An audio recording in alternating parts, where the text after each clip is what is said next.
Tous avec Horizon bien sûr. À Rivière et Thilloy-les-Mauplaines, Horizon sur 98.5 et l'appli sur votre téléphone, Horizon la radio. Belle soirée à tous. Il est 19h.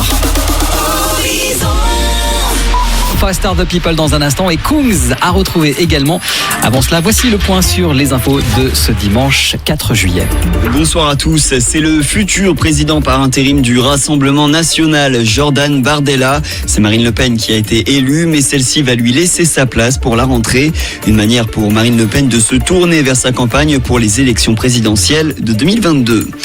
En se vaccinant aujourd'hui, on est protégé pour la rentrée. Ce sont les mots d'Alain Fischer, le président du Conseil d'orientation de la stratégie vaccinale, s'est confié dans les colonnes du JDD.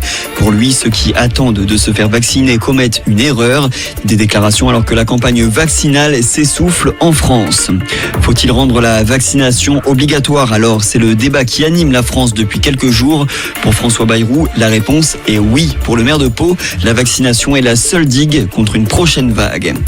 Des décisions qui ne plaisent pas à tout le monde, comme à Nancy. Hier, une manifestation avait lieu dans cette ville. L'objet de ce rassemblement, une opposition face aux mesures prises par le gouvernement face au Covid. Lors de cette manifestation, un mannequin à l'effigie d'un pompier était pendu.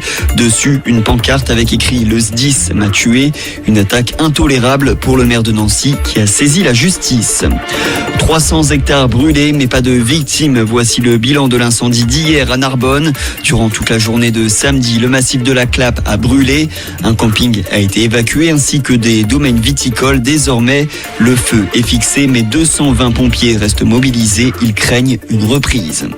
2 morts et 20 disparus. Voici le bilan de la ville d'Atami. Une coulée de boue a fait de gros dégâts au Japon. À Atami, 130 maisons ont été détruites ce dimanche. Les recherches continuent pour retrouver des survivants. Une dizaine de personnes ont été sauvées. Et on termine avec du cyclisme. Le Tour de France, Pogacar qui garde le maillot jaune. Mais ce n'est pas lui qui est arrivé premier aujourd'hui. L'Australien Ben O'Connor remporte l'étape. Demain, pas de course et les cyclistes seront au repos. Bonne soirée. Merci beaucoup. Belle soirée à tous avec Horizon.